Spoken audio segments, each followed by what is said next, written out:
السلام عليكم، ازيكم يا حبايبي؟ عاملين ايه؟ معانا فيديو النهارده. اغسطس ينادي على اصحاب 3 ابراج فلكيه: ساكون لكم شهر الخير والفرحه والفلوس الكتير. ملكه الفلك تكشف عنهم. من الممكن ان تستفيد بعض الابراج الفلكيه من السعاده الكبرى في بدايه شهر اغسطس. اولهم مواليد برج الجدي. يتميز مواليد الجدي بروح المغامره والحظ في العديد من المجالات. ماليا، فكر جيدا في التخلص من الديون المتراكمة عليك. مهنيا، لا تتردد في القيام بخطوة مهنية جديدة.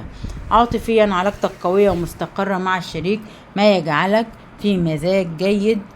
مواليد برج الميزان. سيعيش مواليد برج الميزان فترة هادئة ومستقرة في بداية شهر أغسطس، مما سيسمح لهم باغتنام الفرص.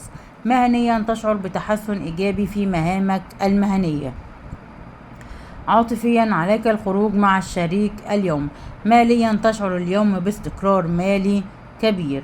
مواليد برج القوس. يمكن للأشخاص المولودين تحت هذه البرج أن يشعروا بالراحة مع شريك الحياة، وعلى المستوى المهني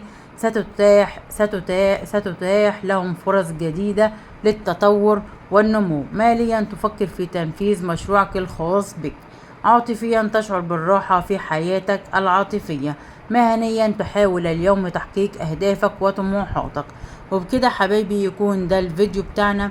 مش تنسوني في اللايك والشير والسبسكرايب وتفعيل الجرس علشان يوصلكم مني كل جديد، وعيلتي صغيرة تكبر بيكم يا أحلى متابعين ومشاهدين القناة. ولغاية ما أرجع لكم بفيديو آخر، أسيبكم في رعاية الله وأمنه، والسلام عليكم ورحمة الله وبركاته. لايك وشير وسبسكرايب على 3 أبراج فلكية شهر أغسطس ينادي عليهم: سأكون لكم شهر الخير والفرحة والفلوس الكتير. مواليد برج الجد، مواليد برج الميزان، مواليد برج القوس. والسلام عليكم.